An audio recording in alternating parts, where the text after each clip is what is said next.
I am Erica Wilson, 35 years old, and until last night, I thought saving my parents from losing their home would mean something.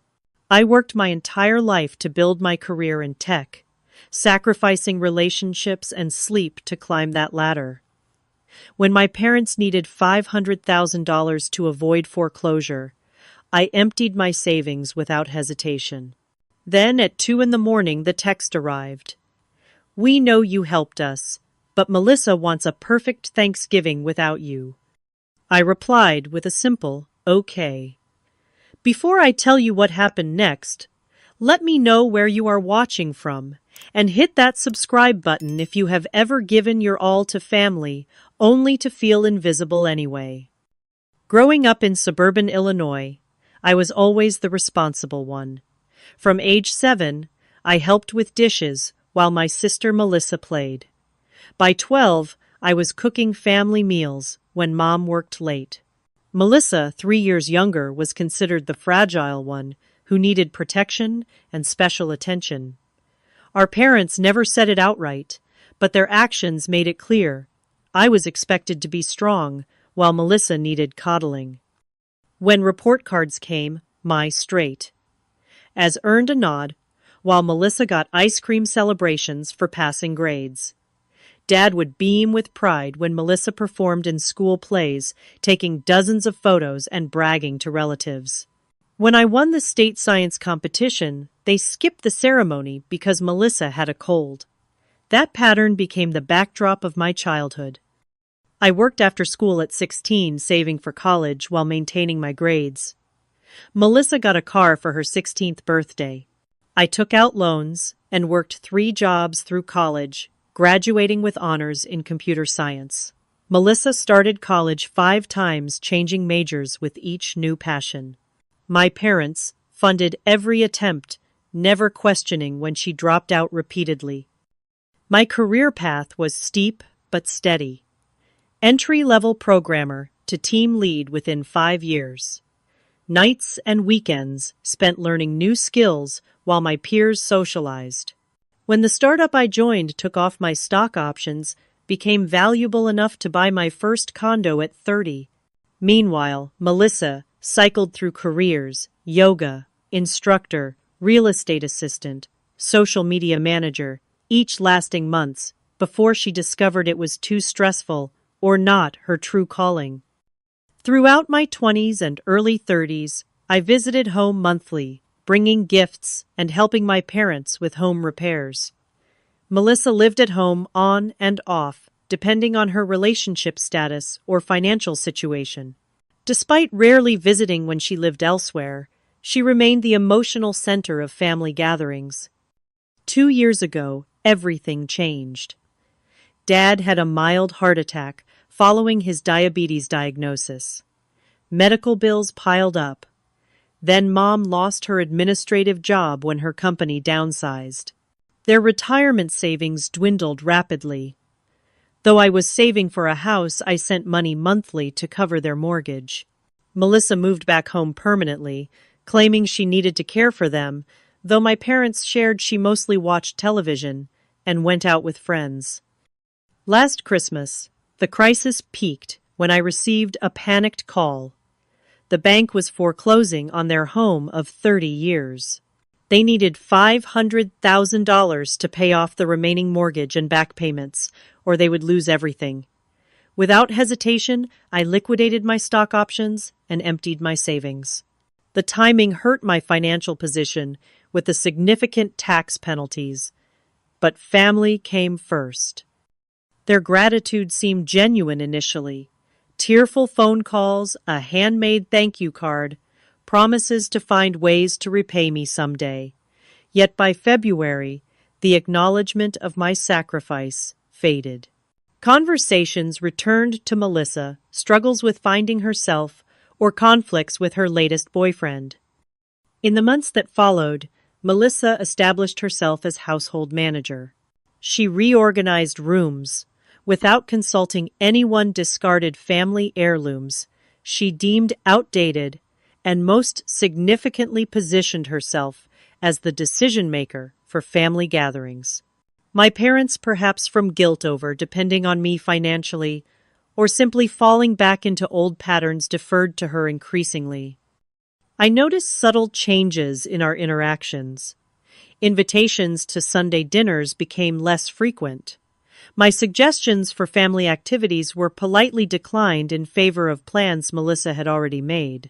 When I called, conversations felt rushed, with mentions of Melissa waiting for them to watch a movie or needing the car for an appointment.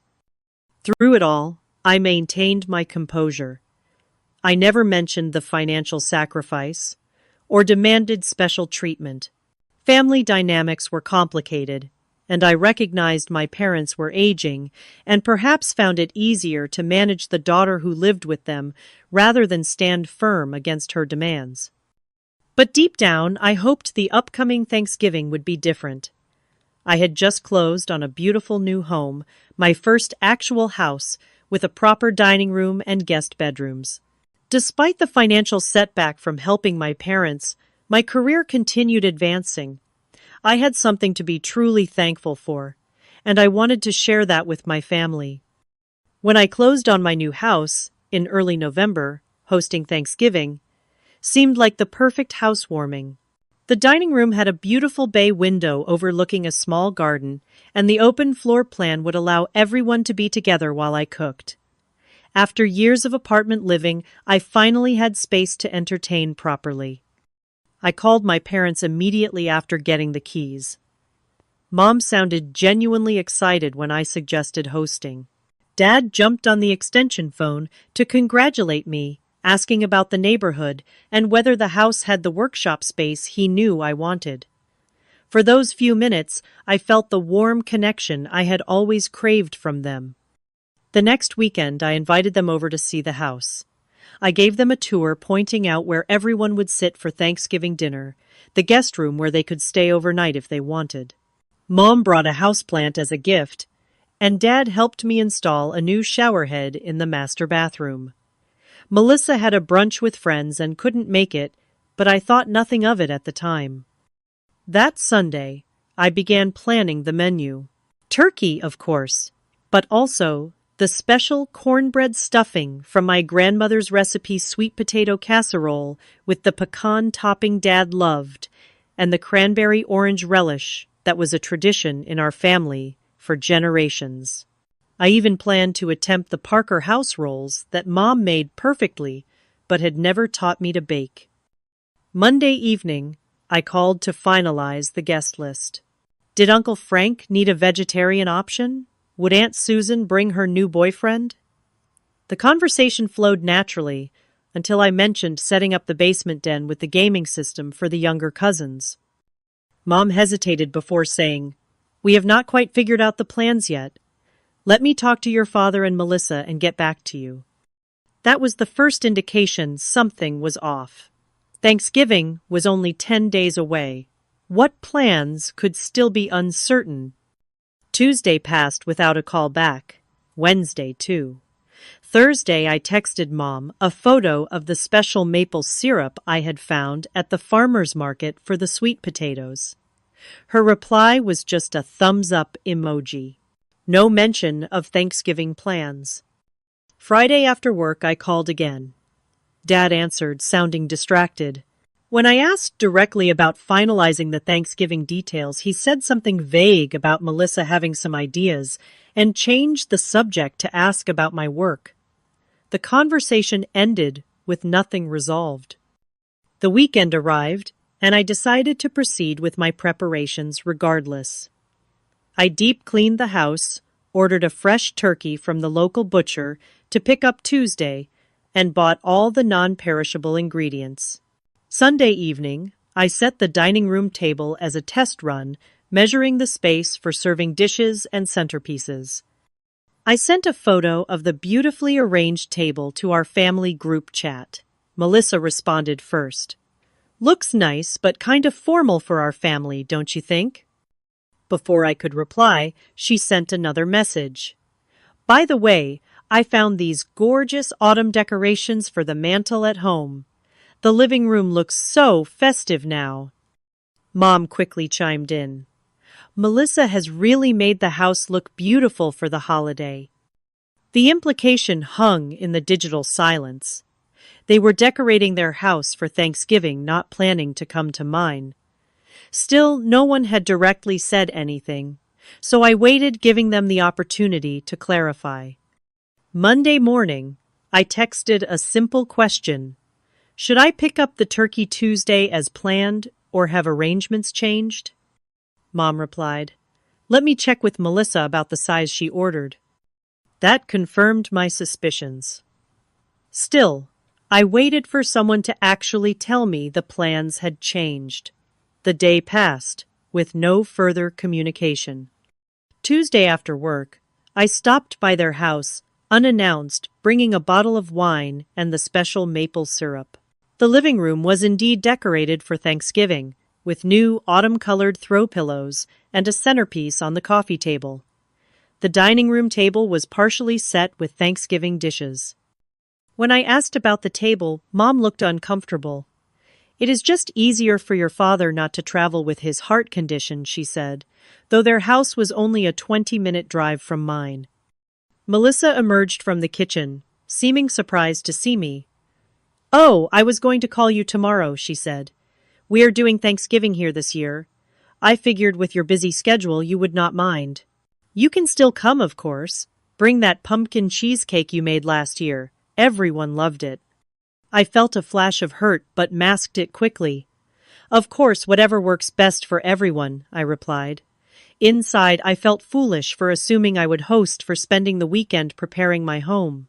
But I reminded myself that the important thing was being together as a family. On Wednesday, I baked the cheesecake and prepared a few side dishes I could bring. That evening, I called to confirm the time for Thursday, planning to arrive early to help with cooking. Melissa answered. "Actually, I have it all under control," she said. "Why not come around 3? Dinner will be at 4. 3 seemed late for a holiday that typically involved all-day cooking and family time, but I agreed. Then I asked if I should bring anything besides the cheesecake. "No, I have got the menu planned perfectly," she replied. "Mom is excited that I am recreating Grandma's stuffing. I found her recipe box last week." That stung. The recipe box had special meaning to me as the only grandchild who showed interest in cooking. Grandma had told me those recipes would be mine someday. Apparently that day had not come. I spent Wednesday night putting finishing touches on the cheesecake wrapping presents for my parents and nieces and trying to maintain a positive attitude about the holiday. Around midnight, I went to bed, setting my alarm for 9, so I would have plenty of time to prepare before heading to my parents' house. At 2 in the morning, my phone chimed with a text message. Thinking it might be an emergency, I fumbled for the phone, blinking against the bright screen in my dark bedroom. The message was from my father's phone, but clearly a group effort. "Erica, we need to talk about tomorrow. We appreciate everything you have done for us, especially helping with the house. But Melissa has worked so hard to create a perfect family Thanksgiving. She feels your success makes her uncomfortable, and she wants just one day where she doesn't feel overshadowed. We know it's a lot to ask, but could you skip Thanksgiving this year? You can come for Christmas instead. We love you. Mom and Dad." I read the message 3 times, my hands shaking. After everything, after the money, the years of support, the constant showing up when they needed me, they were uninviting me from Thanksgiving. Because my success made Melissa uncomfortable. The injustice of it burned through my chest. I typed several responses, deleting each one. A long explanation of my feelings. A reminder of my sacrifice. A hurt accusation about their preference for Melissa. None of it would change anything. Finally, I typed the simplest response, "Okay." I turned off my phone, set it face down on the nightstand, and stared at the ceiling for what felt like hours before exhaustion finally pulled me into restless sleep. Sleep came in fragments that night. Each time I drifted off, I would jolt awake with the memory of that text message burning in my mind. We know you spent $500,000 to save our house, but your sister wants a perfect Thanksgiving without you. By 5 in the morning, I gave up trying to sleep. I made coffee and sat at my kitchen island, staring at the cheesecake I had so carefully crafted. The decorative leaves I had formed from pastry dough seemed to mock me now. As dawn broke, memories flooded back unbidden. Melissa's 8th birthday party when I was 11 and had won a writing contest at school.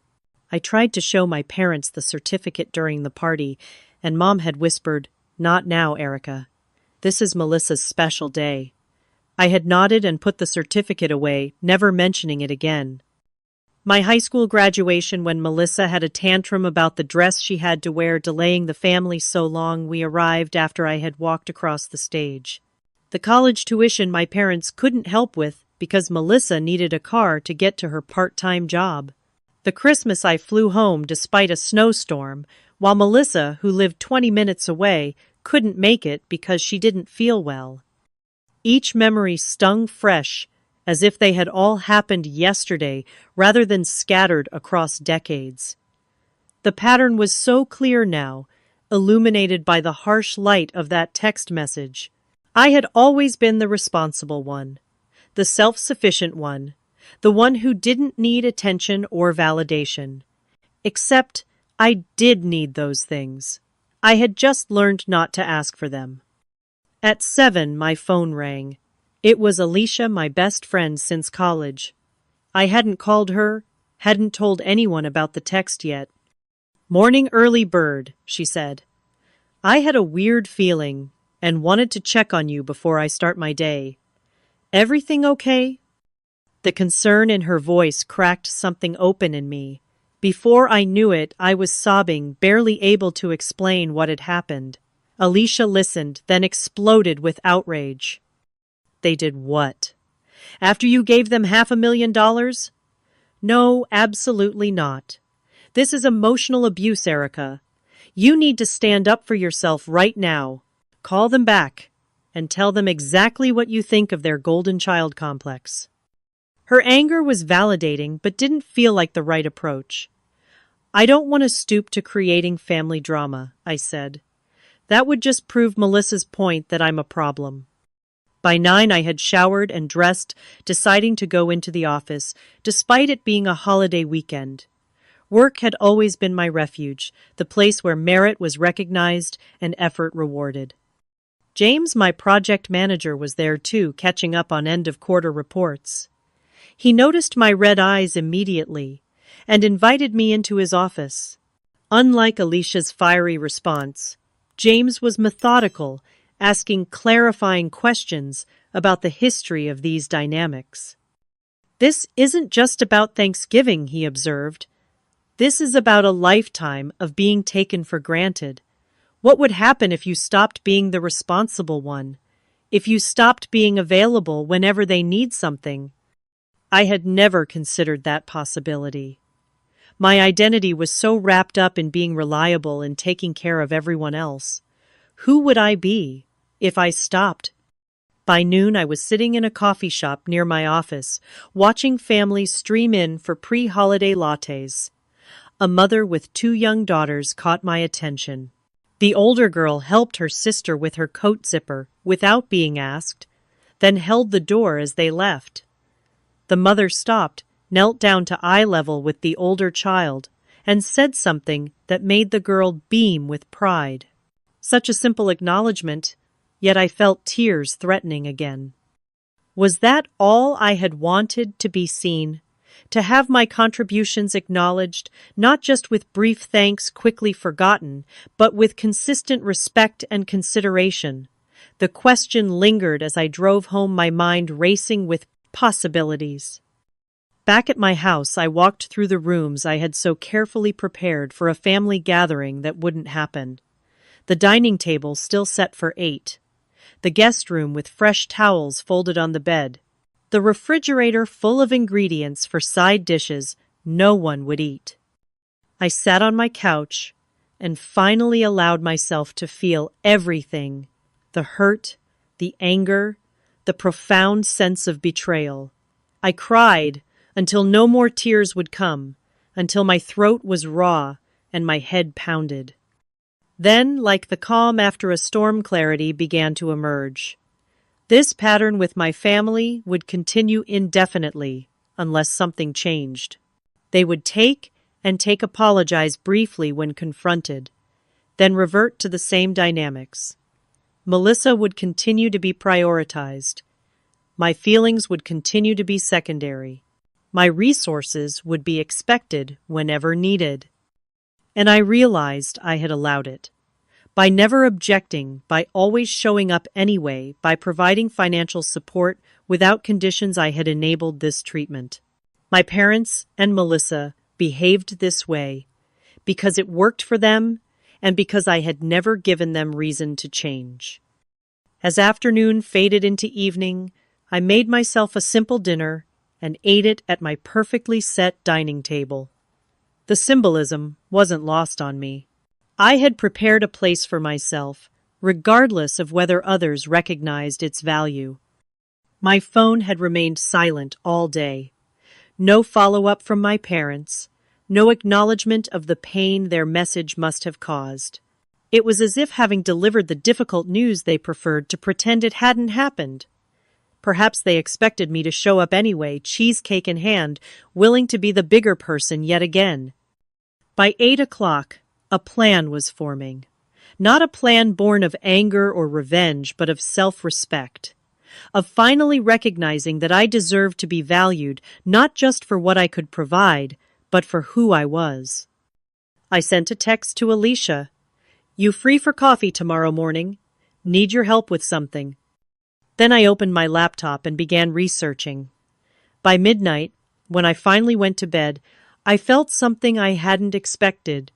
Not sadness or rage, but a profound sense of peace. Tomorrow would be different. I would be different. And regardless of what happened with my family, I would never again accept being an afterthought in the lives of people who should treasure me. Thanksgiving morning dawned clear and cold. I had slept surprisingly well after making my decision. Over coffee with Alicia at 7, I outlined my plan. "First, I'm not sitting home alone feeling sorry for myself," I explained. "I'm creating my own Thanksgiving with people who actually want to be around me." Alicia immediately volunteered herself and her boyfriend. What else, she asked, already on board. "I'm donating most of the food I bought to the Hope Street shelter. Their Thanksgiving meal starts at noon, so I'll drop everything off by 11. I'm keeping enough to host a small dinner here tonight. Next, I'm calling Mr. Wilson from across the street. He mentioned his children live out of state. And Sarah from the design team just moved here and said she couldn't afford to fly home for both Thanksgiving and Christmas. But the most important part comes tomorrow," I continued. "I've made an appointment with a financial advisor to discuss establishing formal loan repayment terms with my parents. No more unofficial family support. Everything will be documented with proper contracts going forward." Alicia grinned. "Look at you setting boundaries. I'm so proud." By 9, I was back home packing food into coolers. Most of the groceries would go to the shelter, but I kept the special ingredients for a scaled-down Thanksgiving dinner. The turkey I had ordered, but never picked up, had already been donated to another family by the butcher when I called. As I worked, my phone buzzed with a text from Mom. "Happy Thanksgiving, sweetie. We'll save you leftovers for tomorrow." The casual tone felt like salt in a wound. No acknowledgement of uninviting me, just an assumption that everything was normal. I didn't respond. 20 minutes later, another text arrived, this one from Melissa. "Hey sis, hope you're not too bummed about today. It's just easier for everyone this way. I'll send pics." I took a deep breath and set my phone to Do Not Disturb. At 10:30, James called. My invitation had caught him by surprise, but he accepted immediately. "My flight to my parents got canceled due to staffing issues," he explained. I was dreading hotel room service for dinner. By 11, I had delivered most of the food to the Hope Street shelter, keeping the pumpkin cheesecake and ingredients for a small ham dinner. The volunteer coordinator had hugged me with tears in her eyes, explaining that their food donations were lower than expected this year. Back home, I began preparing a simple but special meal.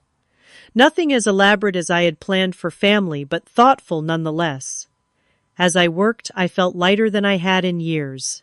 There was freedom in recognizing that I could create my own traditions, my own definitions of family and celebration. At noon, my doorbell rang unexpectedly. Standing on my porch was my neighbor, Mr. Wilson, holding a foil-covered dish. "I got your message about dinner tonight," he said. "Thought I'd bring my famous roasted vegetables. Haven't had anyone to cook for in years.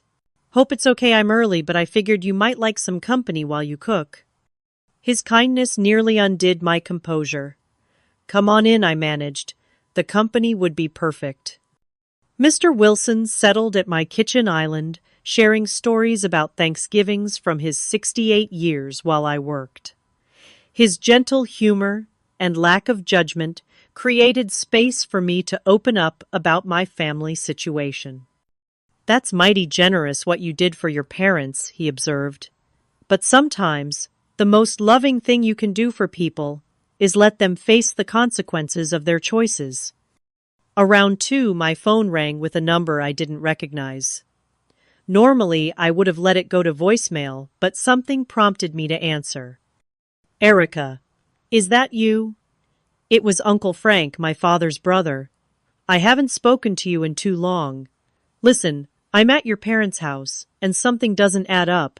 They said you couldn't make it today, but I just heard Melissa complaining that you're being difficult. What's going on?" The direct question caught me off guard. I found myself explaining the 2 a.m. text, the months of being sidelined, the years of pattern that had led to this moment. Uncle Frank was quiet for a moment, then sighed heavily. "I wish I could say I'm surprised, but I've watched how they treat you since you were small. Your dad and I have fought about it more than once. He doesn't see it, or doesn't want to." There was background noise, voices rising. Uncle Frank spoke more quietly. "Listen, this dinner is a disaster anyway. Melissa apparently doesn't actually know how to cook a turkey. Mind if I come by your place? Instead, I'd rather be with family who appreciates family." By 3 o'clock, my small Thanksgiving gathering was taking shape. Mr. Wilson had set the table while I finished cooking. Alicia and her boyfriend arrived with bottles of wine and board games. Sarah from work brought a homemade apple pie and her genuine excitement about being included. James came bearing flowers and his grandmother's recipe for cranberry sauce, which he insisted on making fresh in my kitchen. And then Uncle Frank arrived, bringing not just himself, but historical context I'd never had before. After greeting everyone, he pulled me aside and showed me an old photo on his phone. "This was your grandmother, my mother," he said, showing me a woman who looked remarkably like me. She was always the responsible one, too. Her sister was just like Melissa, always the center of attention. History repeats itself when we don't learn from it. I should have said something years ago.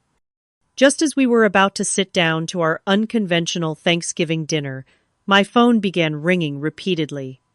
First my father, then my mother, then Melissa, in succession. When I didn't answer, the texts started flowing in. From Dad? "Where are you? We expected you to at least call today." From Mom? "Is something wrong? We're getting worried."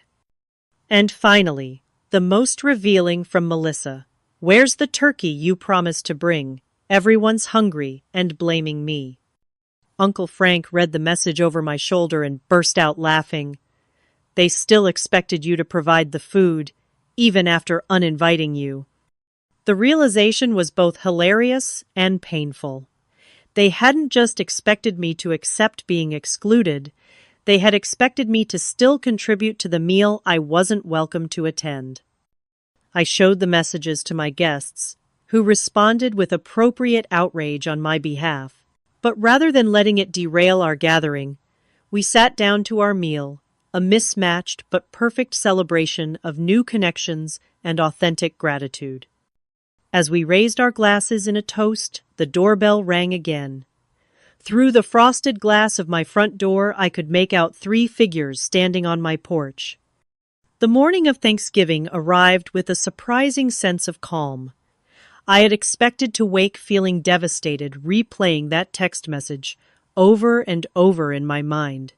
Instead, I found myself looking forward to the day I had planned, the new connections I would make, the statement I would make to myself about my own worth. I started my day with a quiet cup of coffee on my back deck, watching the sunrise turn the sky shades of pink and gold. There was something cleansing about the crisp November air, as if nature itself was helping me wash away old patterns and expectations.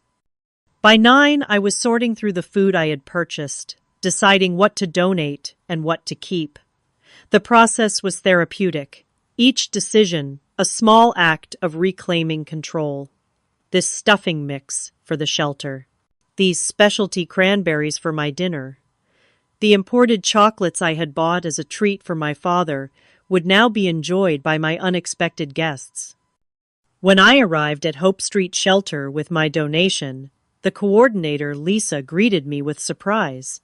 "This is enough for 30 people, she exclaimed, helping me carry in the bags. When I explained my situation in brief terms, she nodded with understanding rather than pity. Family can be complicated, especially during holidays. But look what you're creating from disappointment. Beautiful generosity." Her words stayed with me as I drove home to begin preparing for my alternative celebration. I wasn't just surviving this holiday, I was transforming it into something meaningful in a completely new way.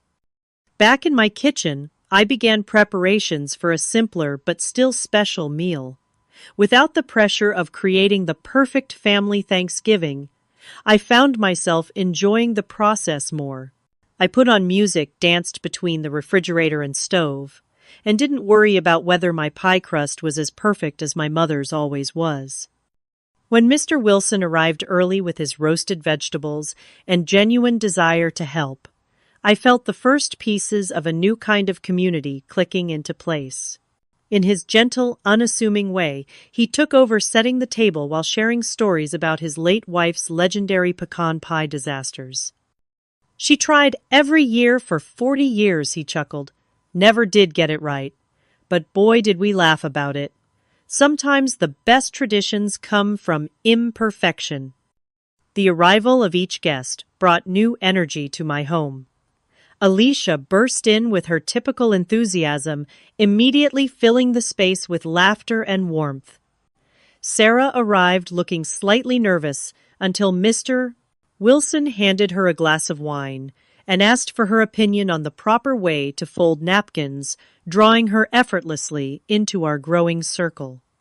When James arrived with flowers and his determination to make his grandmother's cranberry sauce, the kitchen became a hub of collaborative cooking and conversation. He rolled up his sleeves and claimed a corner of the counter, sharing stories of childhood Thanksgivings in Louisiana, while carefully measuring orange juice for his recipe. Each of these people had their own reason for being separated from family today. Flights canceled, distance too far to travel. Family members gone, or, in my case, family dynamics too painful to navigate. Yet together, we were creating something beautiful and authentic. Uncle Frank's arrival added another dimension to our gathering. As my father's older brother, he brought connections to my family history that helped me understand the patterns that had shaped my life. After our initial conversation, he joined the others in the kitchen, seamlessly integrating into our improvised celebration. By 4 o'clock, we were ready to sit down to our meal. The dining room table I had originally set for my family now held places for 6 people who had chosen to be together today. The food was an eclectic mix, our contributions, creating a unique feast that represented each of us. We had just raised our glasses for a toast when my phone began buzzing incessantly. I had silenced notifications but could see the screen lighting up repeatedly from where it sat on the sideboard. First, my father's name appeared, then my mother's, then Melissa's in rapid succession. I ignored the calls, focusing instead on Uncle Frank's heartfelt toast to new friends and chosen family. But as we began passing dishes around the table, the text notifications started. Curious about the sudden urgency after hours of silence, I excused myself to check my phone while my guests began serving themselves. The messages told a story of a holiday unraveling.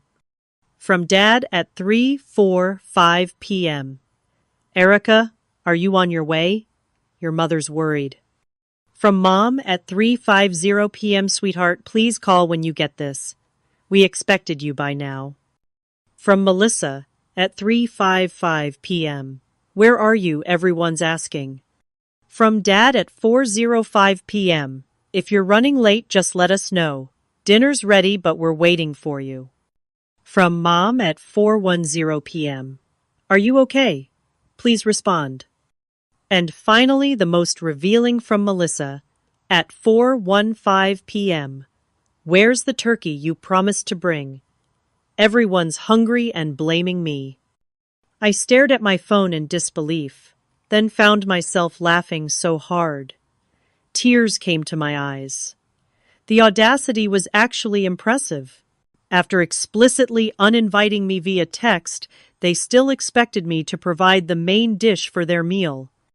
Uncle Frank asked, "What was so funny?" So I showed him the messages. He shook his head in amazement. They're unbelievable. They still expected you to cook for them, even after telling you not to come. I showed the texts to the rest of my guests, who responded with appropriate indignation on my behalf. But rather than letting the situation derail our meal, we returned to our table, determined to enjoy the community we were creating in real time. The conversation flowed naturally as we ate. No one dominated the discussion or demanded attention. We shared stories of holidays, past professional challenges, dreams for the future. I found myself relaxing in a way I rarely did with my own family, where I was always vigilant about protecting my feelings or managing Melissa's reactions. As we were finishing our meal, the doorbell rang, followed by insistent knocking. Through the frosted glass panel, I could make out 3 figures on my porch. The table fell silent. We all knew who it must be. "Are you going to answer it?" Alicia asked, already looking protective. "I think I have to," I replied, placing my napkin beside my plate and standing. "But don't worry, I'm not the same person I was yesterday." With a deep breath, I walked to the door and opened it, coming face to face with my parents and Melissa. Their expressions cycled rapidly from expectation to confusion as they took in my dinner attire and the sound of conversation coming from within my home. "Erica," Dad began, "we've been calling you for an hour." "I know," I replied calmly. "I've been having Thanksgiving dinner with my guests." Mom peered past me, her eyes widening at the sight of Uncle Frank waving from the dining room. "Frank, what are you doing here?" "Having a delicious Thanksgiving meal," he called back cheerfully. "You should try it sometime." Melissa pushed forward, still wearing an apron dusted with flour. "Look, there's obviously been some misunderstanding. We expected you to bring the turkey. Everyone's waiting at home." I felt a strange calm as I looked at my sister, really seeing the insecurity behind her demands for the first time. "There's no misunderstanding, Melissa. You asked Mom and Dad to uninvite me from Thanksgiving, and they did. At 2 in the morning by text." Her face flushed. "I never said you couldn't come. I just wanted." She stopped abruptly as Dad placed a warning hand on her arm. There was an uncomfortable silence before Mom spoke up. "Can we come in? I think we need to talk." I hesitated, then nodded, stepping back to allow them entry. I would not turn them away as they had done to me, but neither would I pretend their actions hadn't hurt me deeply. As they entered, My guests watched, with varying degrees of curiosity and protectiveness. James stood offering to give us privacy, but I shook my head. "You're all welcome to stay," I said. "My family situation isn't a secret anymore." And with that simple statement, I felt the last of my lifelong habit of protecting my family from the consequences of their actions fall away. Whatever happened next would happen in the light of truth. The contrast between my planned dinner guests and my unexpected family visitors couldn't have been more stark. Alicia, James, Sarah, Mr. Wilson, and Uncle Frank sat comfortably around my table, wine glasses in hand, faces flushed with good food and better conversation. My parents and Melissa stood awkwardly in the entry to my dining room, still wearing their coats' expressions, ranging from confusion to defensiveness. Dad broke the silence first. "Erica, what's going on here? We've been calling you all day."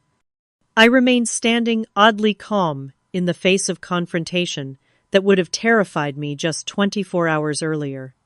"I received your text at 2 a.m. uninviting me from Thanksgiving, so I made other plans." Mom's eyes widened. "We didn't uninvite you, we just thought—" Melissa cut her off. "Let me see that text.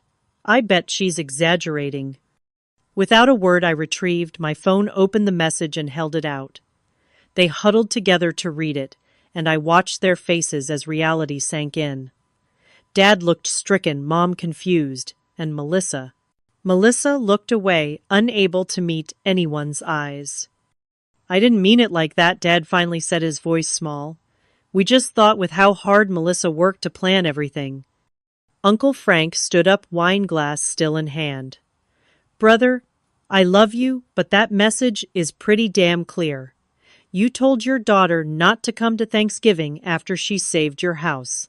There's no other way to read that." His blunt assessment hung in the air. My other guests, sensing the gravity of the moment, quietly excused themselves to the living room, leaving me with my family and Uncle Frank. "Would you like to sit?" I offered, gesturing to the now empty chairs. "Seems like we have some things to discuss." They removed their coats and sat stiffly. Melissa immediately launched into defense mode. "I never told them to uninvite you. I just said I wanted one holiday where I didn't feel like the family failure next to perfect Erica." I looked at my sister, really looked at her perhaps for the first time in years. Behind the familiar defensiveness, I saw something new. Genuine pain and insecurity. It didn't excuse her behavior, but it helped me understand it better. "Melissa," I said carefully, "I've never thought of you as a failure. We've just taken different paths." "Oh, please," she snapped. The successful tech executive with the perfect house and the perfect life. You have no idea what it's like living in your shadow. I couldn't help but laugh, though there was no humor in it. My shadow, I've spent my entire life feeling invisible in this family. Do you have any idea what it feels like to empty your savings account to save your parents' home only to be told your presence at Thanksgiving would make your sister uncomfortable? Mom reached across the table for my hand, which I allowed her to take. "Sweetheart, we never meant to make you feel unwelcome. We're so grateful for everything you've done." The words were right, but they felt hollow after decades of actions that spoke much louder. "Are you, though?" I asked quietly. Because gratitude usually involves respect, and that text message showed neither. Dad shifted uncomfortably in his seat. "We made a mistake, honey. We were trying to keep the peace. By sacrificing me," again I added. "It's always been the path of least resistance to give Melissa what she wants, because I'm the reasonable one, the one who won't make a scene. But I'm done being reasonable at the expense of being respected." Uncle Frank nodded approvingly from his seat at the end of the table. "It's about time." My mother shot him an irritated look before turning back to me. "What do you mean you're done?" This was the moment I had been preparing for all day. I took a deep breath. I've made an appointment with a financial advisor tomorrow. We're going to formalize the money I gave you for the house as a proper loan with payment terms. Their faces registered shock, but I continued before they could interrupt. I love you all, but I won't be taken for granted anymore. I won't be the family ATM who isn't worthy of a place at the holiday table. Melissa stood abruptly. This is ridiculous. You're holding money over their heads now, after telling me I'm not a failure. At least I take care of them every day, not just throw money at them from my fancy office. Uncle Frank cleared his throat loudly. And how exactly do you take care of them, Melissa? Last I heard you were living in their house rent-free while Erica pays the mortgage. Her face flushed crimson. That's not fair. I help around the house. I cook and clean and planned a Thanksgiving where your sister wasn't welcome, Uncle Frank finished for her, after she gave up $500,000 to make sure you all still had that house. Dad held up his hands. Okay, enough. Frank, this is between us and Erica. Uncle Frank leaned forward. It stopped being just between you three when you showed up at her door demanding a turkey after telling her not to come. I've watched this dynamic my entire life, and I'm not staying silent anymore. Is that true? I asked, looking directly at my father. Did you still expect me to bring food after uninviting me? The uncomfortable silence that followed was answer enough. Mom finally spoke, her voice small. We thought you'd drop it off yesterday. When you didn't, Melissa tried to cook the turkey, but I'm not actually very good at cooking, Melissa admitted unexpectedly, looking down at the table. I wanted to do it all myself to prove I could, but I messed up the timing. The turkey's still partially frozen, and nobody knows what to do. Despite everything, I felt a flash of sympathy for my sister. That must have been embarrassing. I know how much you wanted everything to be perfect. To my surprise, tears welled in Melissa's eyes. I just wanted to do something right for once.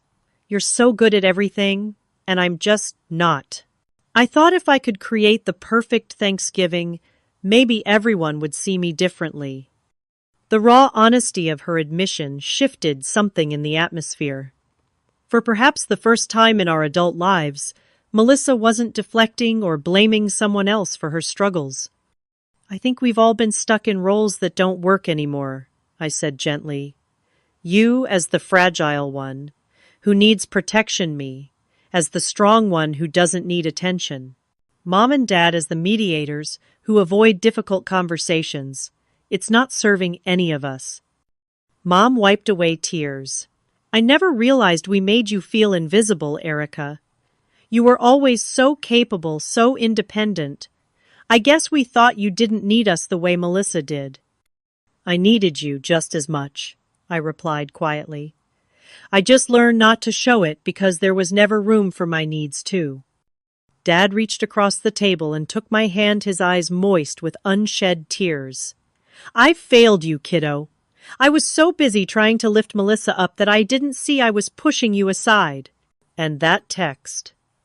I never should have agreed to send it no matter what time it was.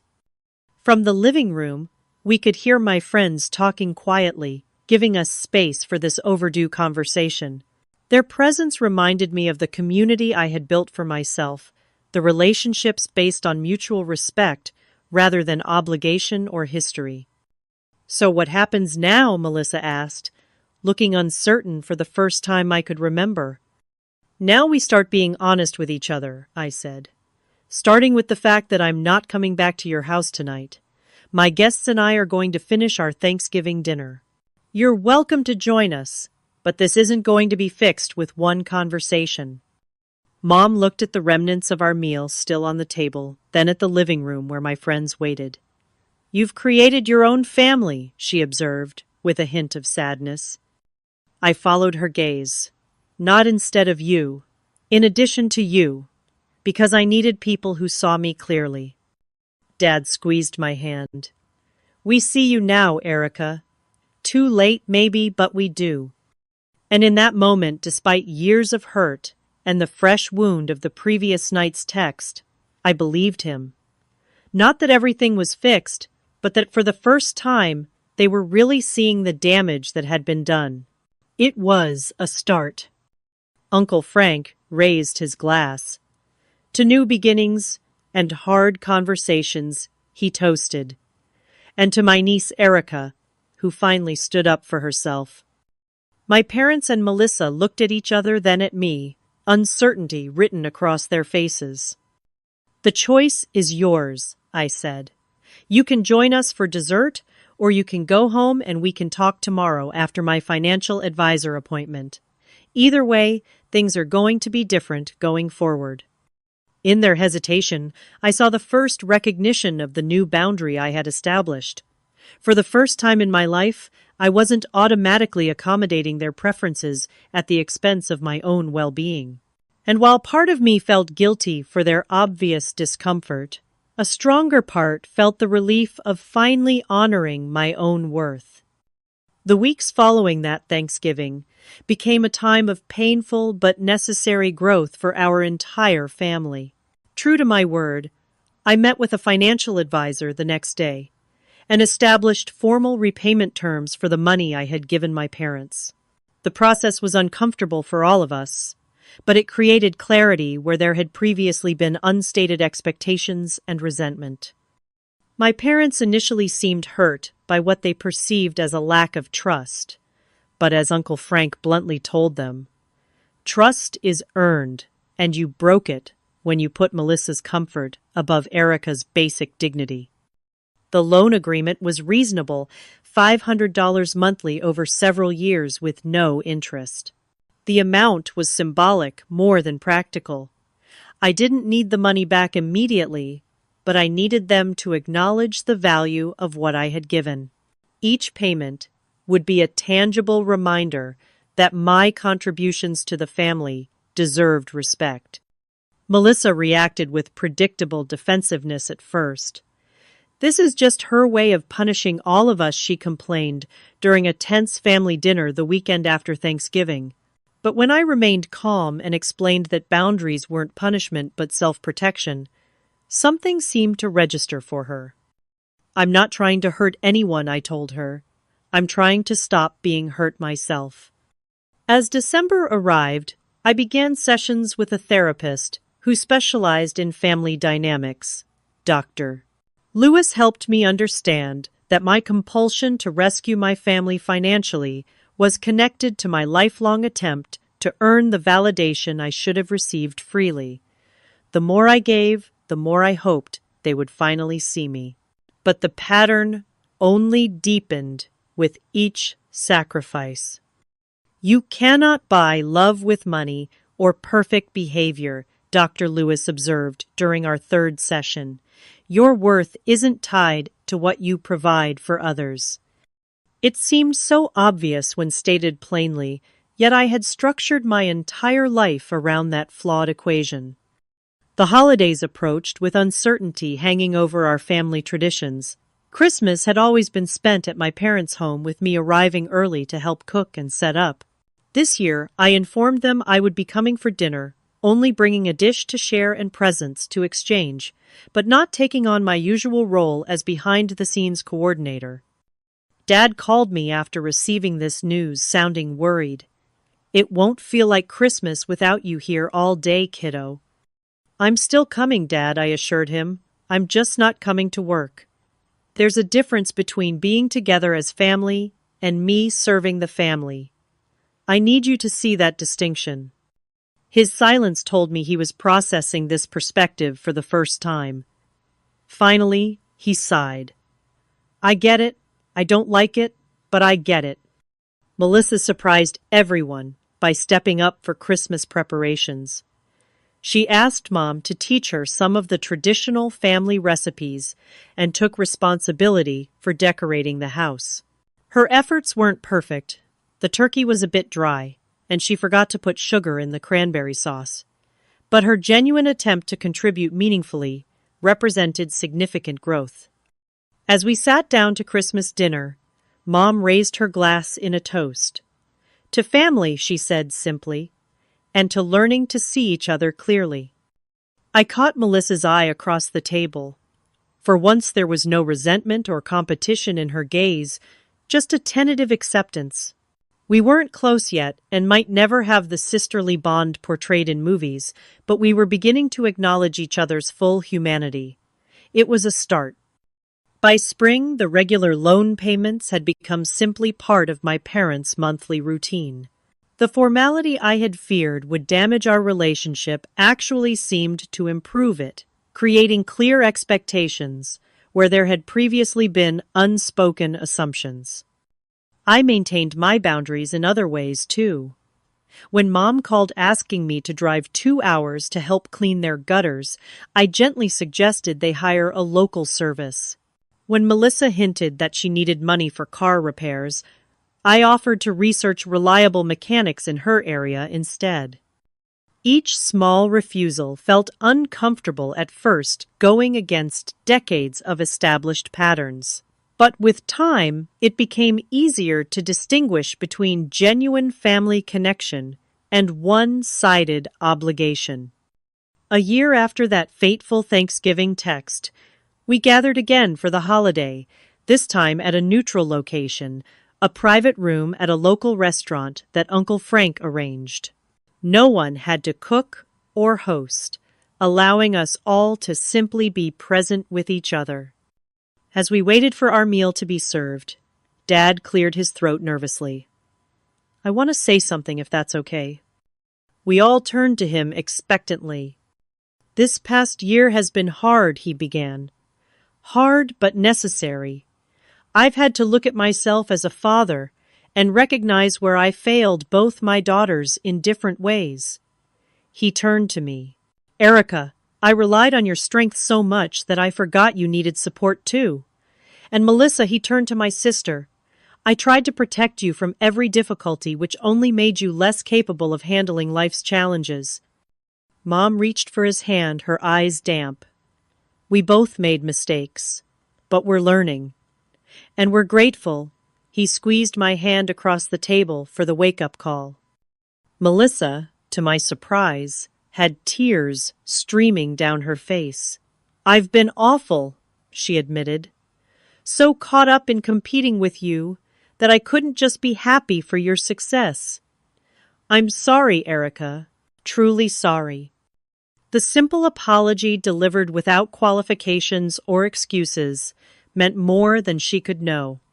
"Thank you," I said sincerely. "That means a lot." Uncle Frank watched our exchange with approval. "About damn time this family learned to communicate honestly," he observed, raising his glass in another toast to growth and second chances. As we clinked glasses, I felt a deep sense of peace settle over me. The past year had been challenging in ways I never anticipated. Standing up for myself had been far more difficult than continuing to accommodate everyone else's needs. There had been tears and arguments, painful revelations, and uncomfortable truths. But sitting here now, I could see how necessary that difficult journey had been. By refusing to continue in unhealthy patterns, I had created space for authentic relationship to develop. By valuing myself enough to establish boundaries, I had paradoxically opened the possibility of genuine family connection based on mutual respect rather than obligation. The greatest lesson I learned through all of this was that true love doesn't ask you to make yourself smaller to accommodate others' insecurities. Real family doesn't require you to earn your place through constant sacrifice. Healthy relationships have room for everyone's needs and feelings, with no one person constantly deferring to others. Setting boundaries isn't selfish. It's essential for authentic connection. Sometimes the most loving thing you can do for the people in your life is refuse to participate in dynamics that diminish anyone's humanity, including your own. As our meal concluded and we prepared to go our separate ways, I felt no regret for the difficult stand I had taken a year ago. That simple 2-word text, "okay," had become the beginning of my liberation from patterns established since childhood. It wasn't always easy, and our family was still very much a work in progress, but we were finally moving in the right direction. Have you ever had to set difficult boundaries with people you love? How did you find the courage to value yourself enough to say no to unhealthy patterns? I would love to hear your stories in the comments below. And if today's story resonated with you, please hit that like button and subscribe for more reflections on family dynamics, personal growth, and the complicated journey of learning to honor yourself while loving others.